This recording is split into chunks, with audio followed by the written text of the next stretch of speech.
నేను మీ మడివి సంజు. ఇవాళ మన ఆదివాసులు జరుపుకునేటువంటి ఒక పండగని చూపించబోతున్నా. మా ఊరి యొక్క పూజారి వాళ్ళ ఇంటి నుంచి అయితే వాగులో పూజ చేసుకోవడానికి అయితే వెళ్తున్నాం.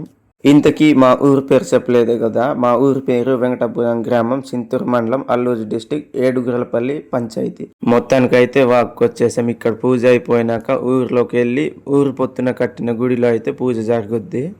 వాగులో పూజ చేయడానికి ఇసుకని తవ్వి సలనైతే చేసాము. ఫ్రెండ్, ఇది మన పూజారి ఇంటికాడ నుంచి వాగులో రావడం జరిగింది.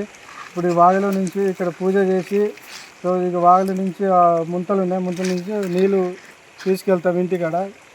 ఇంటికాడ పోయినాక గుడి ఉంటుంది, ఊరిపోతున్న గుడి కాడ పూజ చేస్తాం. సో ఇదే ఫ్రెండ్స్ మా కల్చరు, తాత ముత్తాతల నుంచి చేసే పండగ ఇది. మేము చేసే పండగ ఇట్లా ఉంటుంది.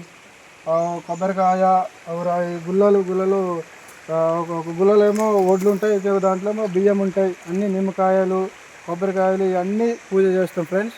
ఆదివాసీ సంస్కృతి ఈ విధంగా ఉంటుంది. మా ఈ కల్చర్కి ఎప్పటికైనా కూడా మర్చిపోము. ఈ విధంగా మా తరతరాల నుంచి చేస్తుంటాం ఫ్రెండ్స్. ఇక్కడ కూర్చున్న అమ్మ వాళ్ళు కడుతున్న పూల దండాలు పూజా మేడలో అయితే కడతారు. గుడిలో పూజ అయితే మొదలైంది. మా ఒక కులదైవాన్ని చూపిస్తా చూడండి.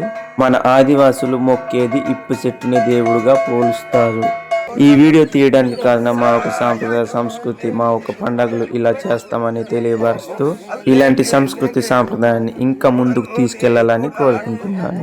ఈ యొక్క పండుగ ఎప్పుడు జరుపుకుంటారు చెప్పలేదు కదా. నవంబర్ నెల ప్రతి సంవత్సరం జరుపుకుంటారు. ఈ పండుగ అయితే మన ఆదివాసి కోయ భాషలో అయితే దీవాళ్లే నూకట్ల అని చెప్తారు. ఇలాంటి మరెన్నో వీడియోస్ కోసం మన మడివి సంజు యూట్యూబ్ ఛానల్ని సబ్స్క్రైబ్ చేసి నెక్స్ట్ వీడియో కోసం వెయిట్ చేయండి.